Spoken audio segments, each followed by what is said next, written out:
இது idli, dosa, variety rice எல்லாத்தோடையும் சாப்பிட்லாம். அவ்வளோ சூப்பராக இருக்கும்.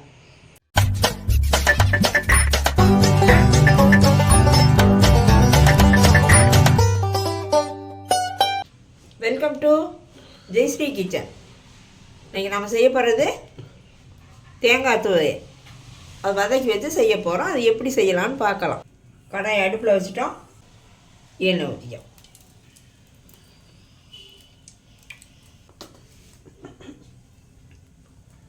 கடுகு,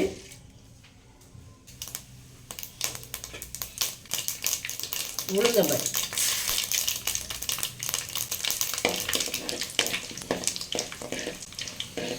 கடுகு உளுந்தம்பருப்பு செவந்துருச்சு. காஞ்ச மிளகாய்,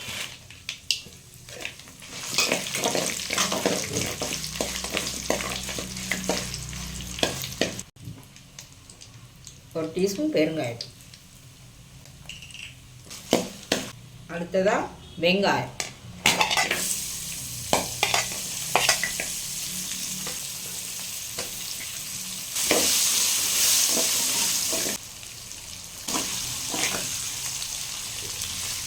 கருவேப்பிலை,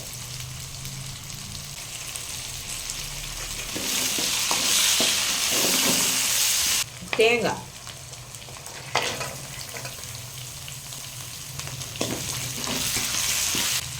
கொஞ்சமாக புளி,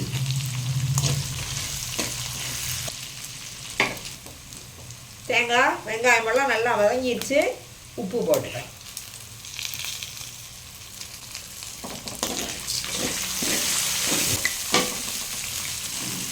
துவையெல்லாம் நல்லா வதக்கிட்டோம். அடுப்பு ஆஃப் பண்ணிடுவோம். ஆற விட்டு மிக்சியில் போட்டு அரைச்சிட்டோம். சட்னிக்கு வதக்கி வச்சுருந்தோம். இப்போ அரைச்சிக்கிட்டு வந்துட்டோம். மிக்சியில் போட்டு எடுத்து கிண்ணத்தில் வச்சுருக்கேன். இது இட்லி, தோசை, வெரைட்டி ரைஸ் எல்லாத்தோடையும் சாப்பிட்லாம். அவ்வளோ சூப்பராக இருக்கும். இன்னும் சொல்லப்போனால் புளியோதரைக்கு பக்கா காம்பினேஷன். நான் அந்த துவையல் தான் அரைப்பேன். நீங்களும் செஞ்சு பாருங்கள். எப்படி இருக்குன்னு சொல்லுங்கள். நம்ம சேனலை மறக்காமல் சப்ஸ்கிரைப் பண்ணுங்கள். பக்கத்தில் இருக்க பெல் ஐக்கானையும் கிளிக் பண்ணுங்கள். மீண்டும் அடுத்த வீடியோவில் உங்களை சந்திக்கிறேன். தேங்க்யூ.